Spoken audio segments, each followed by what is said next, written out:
Би өнөөдөр бас дахиад нөгөө хог хаягдл дахиутайгаа холбоотой нэг бичлэг хийх гэж байна. Яагаад тэгэхээр та нар маань бүгдээрээ сайн мэдэн штэ. Нэг удаагийн кофе гэдэг тийм.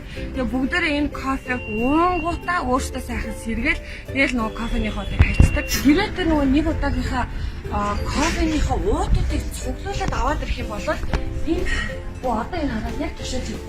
Энэ цуглуулад аваад ирэх юм бол бүгдийг авч байгаа юм байна. За сайн байцгаана уу?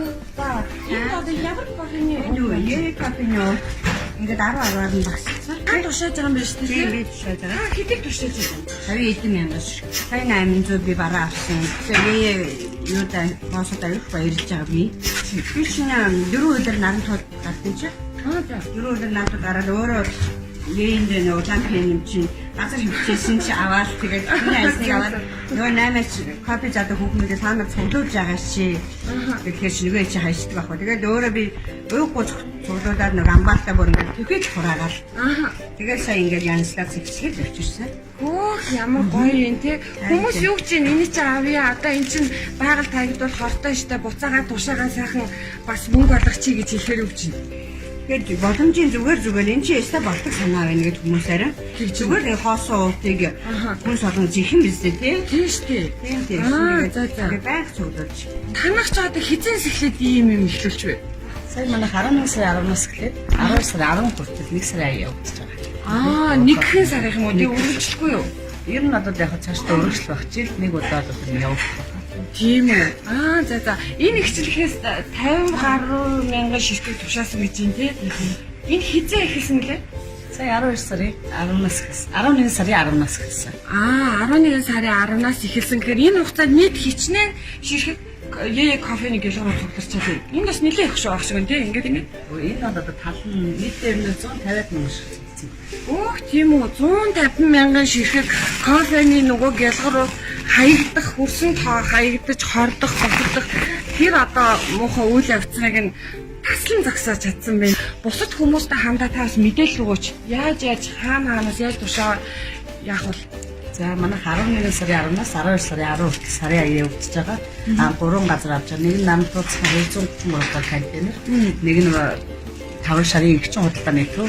Ингээд манай офс 3 газар ингэж юу авч байгаа. Тэгээд энэ маань урамшуултай 10 ширхэг кофений ууд нэг суглаа, 10 ширхэг кофений ууд нэг кофе, 100 ширхэг 3500 төгрөгийн баавчтай. Тэгээд 100-аас дээш болоод хүмүүс маань таз. Энэ хуулигч маань гэхэд одоогийн байдлаар тэгээд 50 мянга чинь сая 7-800 төгрөгийн бараа авсан. 800 төгрөгийн бараа. За энэ гоо кофений гэлгүүр болоод тушаагаа явж юм. За чинь сайн уу? Нэг ингэ үзээ. Мэндэ чи хэдэн гэлгүүр тушаач кофений? 10. Энэ кофений гэлгүүруудыг хэрвээ хайчихсан бол байгаль дэлхийд ямар хортой юм бол чи тэрийг мэдгүй. За. Өнөө хайцууд маань тэрийг хайцууд нэг хаал гэж таад хордоод өгч. Тэгвэл одоо 10 гэлгүүруудыг энэ хүүхэд маань сайн тушаасан. 10 гэлгүүрууд гэдэг бол бас хортой. Энэ гэлгүүрууд маань шалжсан гэлгүүруудны төрлийн кофений сав гэлгүүрууд нь ороод байгаа. Тийм учраас энэ бол 100-аас 400 тэрнээс дээш жил хүрсэн задрахгүйгээр найдах ийм аимшигтай хортой учраас энэ хүүхэд бол мондог хүүхэд. За баярлалаа гэх юм. Монгол бас хогтой байна, бохор байна, заван байна гэж хаяад явж байгаа хүн болгоо хийж чаднаа. Харин тэгээд одоо хин тэгээд хогноос чинь салах юм. Хин цэвэрлэх хэрэгтэй. Бид нар өөрсдөө л эзэн юм чи бид нар өөрсдөө хийх хэрэгтэй. За нэгдүгээр хогноосоо салж цэвэр орчинд бүрдүүлэхэд бол иргэн бидний хичээгээс гадна төр засгаас тогтоох шийдвэр гаргах хэрэгтэй.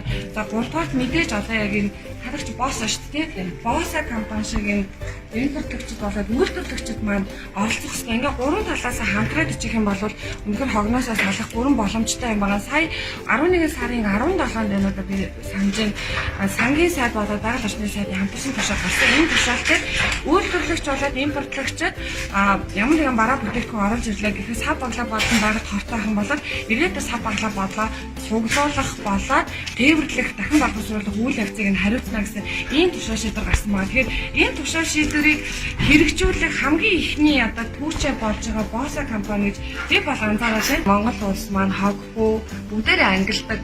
Ийм болоход бол ойрхон байна л гэж хэлэхээр. Ингээ баярлаа.